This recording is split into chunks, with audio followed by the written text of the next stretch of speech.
terima kasih untuk waktu yang diberikan bagi saya, untuk pastor saya untuk boleh sharing firman Tuhan pada malam hari ini, dan untuk Bapak Ibu yang hadir pada malam hari ini, terima kasih untuk hadirannya dan untuk berkati. Sebelum kita sharing firman Tuhan ini, mari kita aturkan kepala kita berdoa. Bapak yang baik Tuhan, apa yang kami sembah dalam nama Tuhan Yesus, terima kasih Tuhan pada malam hari ini Tuhan, kami boleh mendengarkan sabda-Mu Tuhan. Biarlah apa yang kami telah dengarkan pada kesempatan malam hari ini Tuhan boleh memberkati kami semua tempat ini Tuhan. Di dalam nama Tuhan Yesus kami berdoa, haleluya, amin. Amin. Firman Tuhan pada malam hari ini dengan judul persembahan yang benar. Kita sama-sama kita buka di Roma 12 ayat 1 sampai 2. Saya akan bacakan untuk Bapak dan Ibu.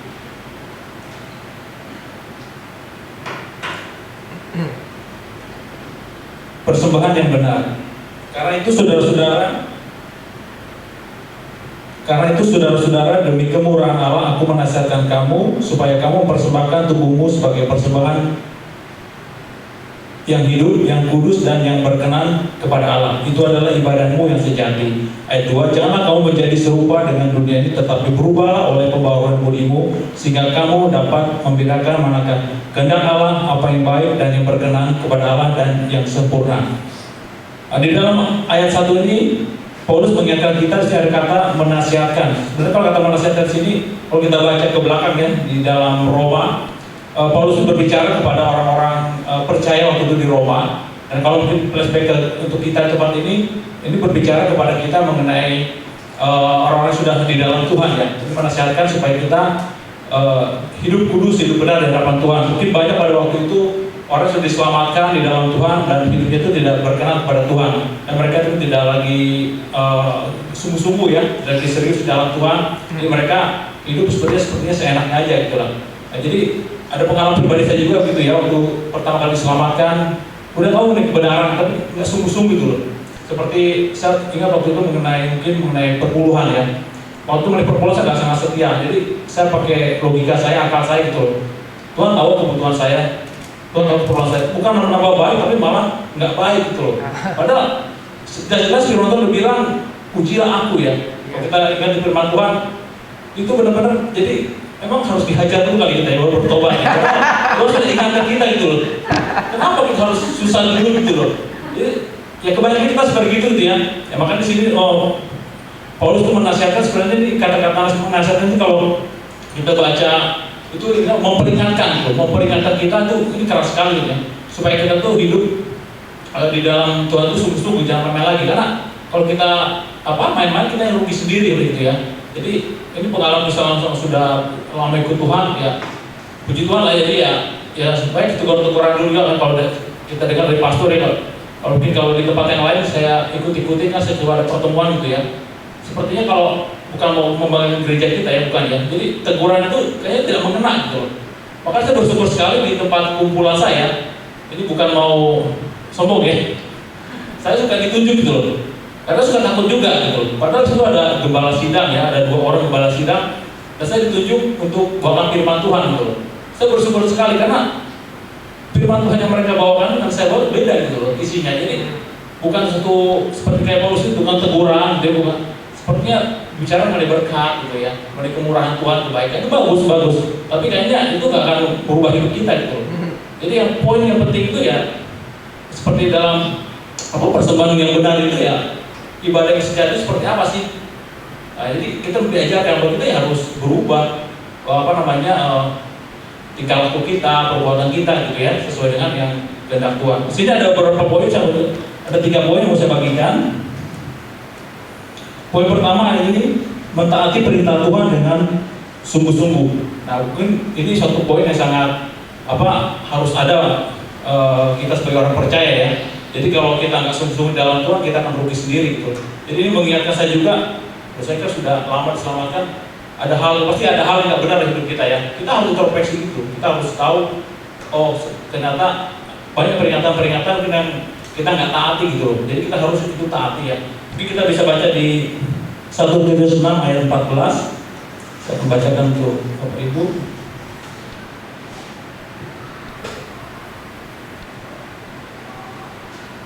1 Timotius 6 ayat 14.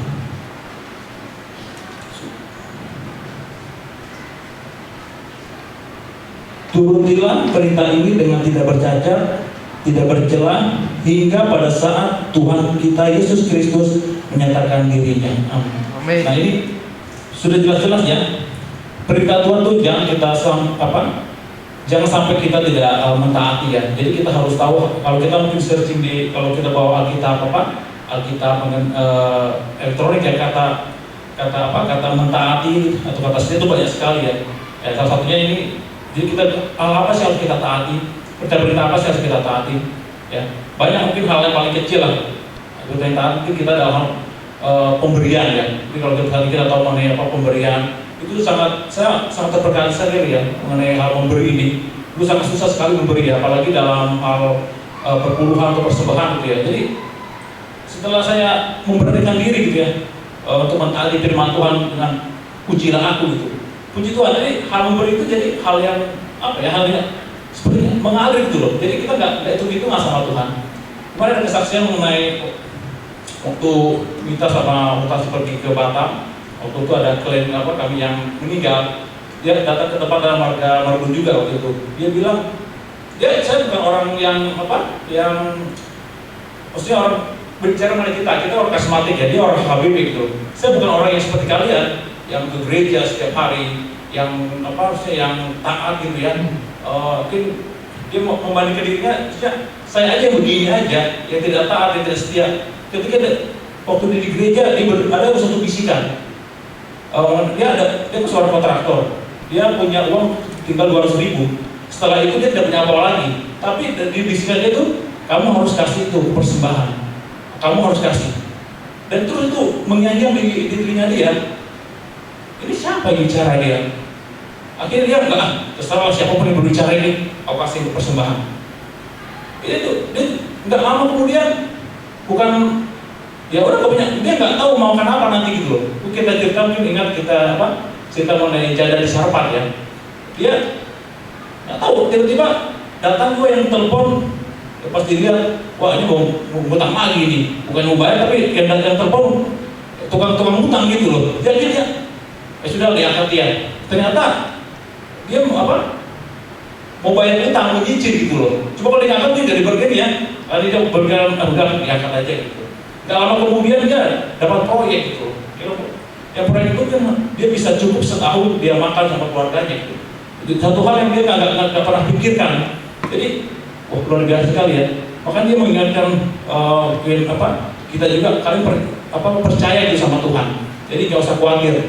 Jadi apalagi kita yang sudah di dalam Tuhan, yang sudah dalam Tuhan ya, seperti dalam firman Tuhan ini mengenai persembahan yang benar itu, kita lebih diberkati lagi. Mungkin bukan secara materi, tapi rohani kita menjadi lebih baik gitu loh, lebih berkenan kepada Tuhan, dan kita tahu mana yang tidak berkenan, mana yang berkenan. Jadi kalau saudara ini mungkin dia percaya dengan tulus, mungkin banyak hal yang dia kurang, dia mengajarkan kepada anaknya untuk berdoa untuk ini, tapi dia tidak berdoa gitu ya, karena mungkin dia belum paham benar gitu. Tapi dia peka mengenai suara Tuhan itu. Apalagi kita mungkin sudah di dalam Tuhan, seperti Paulus peringatkan ya kita lebih lagi gitu, lebih bertumbuh lagi ya. Lalu hal yang kedua, jadi ketekunan dan pengharapan selalu dalam Tuhan. Nah, di dalam Tuhan ini kita ya, untuk supaya persembahan kita benar ya, kata ketekunan dan pengharapan selalu ada ya. Kalau kita nggak tekun di dalam Tuhan ya, sangat mustahil kita bisa kuat di dalam Tuhan. Ya seperti mungkin tekun hal dalam membaca firman Tuhan dan berdoa, itu pun harus komit gitu ya. Jadi kita nggak bisa berdoa itu hanya hari ini, besok nggak berdoa. Jadi istilahnya ya, di sini kita tidak bermain-main lah di dalam Tuhan. Jadi kita tahu, saya sudah hidup di dalam Tuhan dan saya harus berkenan kepada Tuhan. Hal-hal apa yang nggak berkenan ya kita harus secepat tinggalkan ya. Jadi kita nggak boleh seperti di ayat 2 tadi, ayat 2 di Roma 12 ayat 2 kan serupa dengan dunia ini. Jadi kita harus hidup dengan sungguh-sungguh dalam Tuhan. Ya pasti banyak sih kalau kita sebagai orang percaya ya, dalam Tuhan itu goda-godaan, banyak kekurangan. Tapi kita kan tahu hal apa yang harus kita perbaharui gitu ya. Karena kita udah di dalam Tuhan. Pasti ada suara Roh Kudus itu mengingatkan kita, kamu sudah nggak benar, kamu harus bertobat. Itu jangan kita keraskan hati kita ya. Kalau kita keraskan itu seperti di dalam tatanan altar, ada hal tidak cepat kita bereskan, cepat-cepat. Kalau nanti seperti keras, kita mengeraskan diri, Tuhan pun nanti akan mengeraskan kita sehingga kita nggak akan mendapatkan berkat gitu ya. Seperti kita Ingat orang-orang waktu dari Mesir mereka pergi ke tanah perjanjian kan, mereka mengeraskan hati kan, nggak mau mendengarkan apa kata Tuhan. Akhirnya Tuhan mengeraskan mereka. Sangat mengerikan sekali ya kalau kita mengalami sebagai orang percaya gitu loh. Jadi janganlah itu apa hidup kita seperti begitu ya. Jadi kita harus selalu ada ketekunan pengharapan dan harus pekat pada suara Tuhan. Dan poin yang terakhir ini mengenai ya introspeksi dan setiap waktu ya. Seperti dalam Roma 12 ayat 2 di sini diingatkan kepada kita, Roma 12 ayat 2, janganlah kamu menjadi serupa dengan dunia ini, tetapi berubahlah oleh pembaharuan budimu sehingga kamu dapat membedakan manakah kehendak Allah, apa yang baik dan diperkenan kepada Allah dan yang sempurna. Di sini jelas-jelas sudah dikatakan janganlah menjadi serupa dengan dunia. Ketika kita diselamatkan, kita nggak boleh lagi sama dengan dunia. Kita kan sudah hidup waktu itu di dunia, cara dunia. Jadi di sini Paulus mengingatkan kepada kita untuk kita hidup itu ya sesuai dengan apa yang keselamatan sudah kita dapat, dan firman Tuhan yang pernah kita dengar apa itu harus kita praktekkan. Karena kalau firman Tuhan itu nggak kita alami sendiri ya, kalau kita nggak praktekkan, kita mendengarkan banyak karena orang lain gitu, kita akan kecewa. Karena kalau kita bilang Tuhan pasti kecewa, jadi kita harus mengalami sendiri gitu. Kalau kita nggak mengalami sendiri, si itu begini, si itu hebat ya, luar biasa segala macam. Pas nyanyinya kita lihat kenapa dia kok begitu gitu loh. Kan dia hebat diselamatkan. Nah, jadi kita kan melihat manusia. Jangan pernah sekali-kali kita melihat manusia. Jadi kita harus mengalami sendiri. Kalau kita melihat mengenai orang itu baik, dia manusia. Dia suatu saat akan berubah. Ya, jangan pernah sekali-kali. Kan saya pernah melihat banyak orang seperti itu. Waktu itu saya begitu juga. Saya sangat, hebat sekali ya, hebat sekali. Pas saya dengar, dia jadi begitu. Dia sepertinya jadi maju gitu ya. Lalu saya diingatkan, kamu gereja berarti kamu manusia, bukan melihat Tuhan. Nah, jadi saya berubah gitu. Jadi ketika ada orang yang sudah dalam Tuhan, tiba-tiba dia mundur dalam Tuhan, saya nggak kaget. Kenapa? Dia manusia, mungkin dia selama ini nggak membangun hubungan dia dengan Tuhan. Dia jauh dari Tuhan. Itu memperingatkan saya juga. Ya seperti yang Paulus bilang ini, dia jangan serupa dengan dunia gitu ya. Jadi memperingatkan saya juga, saya jangan seperti itu. Kamu beribadah kepada Tuhan sungguh-sungguh. Jangan main-main, jangan lihat karena dia baik, ya, karena dia memperhatikan saya datang kepada dia. Saya nggak enak kalau nggak datang. Kita sering diingatkan sih kan, waktu saya berbicara kepada kita sering mengingatkan begitu. Dan itu sudah lama sekali saya mengena ke saya sendiri gitu loh. Sebelumnya seperti itu, saya melihat orang itu baik, saya kagum gitu ya. Apalagi dia seorang hamba Tuhan, kalau dia pintar gitu ya, dia sekolahnya tinggi, wah dia pendidikannya bagus, hebat, mau dipakai sama Tuhan gitu kan. Nggak lama mungkin saya dengar lagi dia nggak hidup dalam Tuhan, saya kaget gitu. Setelah saya diselamatkan, saya mau hidup memperhatikan mengenai teguran ya. Kamu nggak boleh seperti itu. Tegur oleh firman Tuhan, ya kamu harus hidup ya sesuai dengan standar Tuhan. Kamu harus sungguh-sungguh di dalam Tuhan, jangan lihat manusianya. Kamu akan kecewa dengan manusia. Ya, firman Tuhan juga bilang ya, Tuhan sangat membenci kita lihat pengharapan kepada manusia gitu. Jadi kita harus berharapan sama Tuhan. Tujuan kita fokus kita kepada Tuhan. Nah, itu firman Tuhan kita bagikan untuk kita semua. Tuhan Yesus memberkati.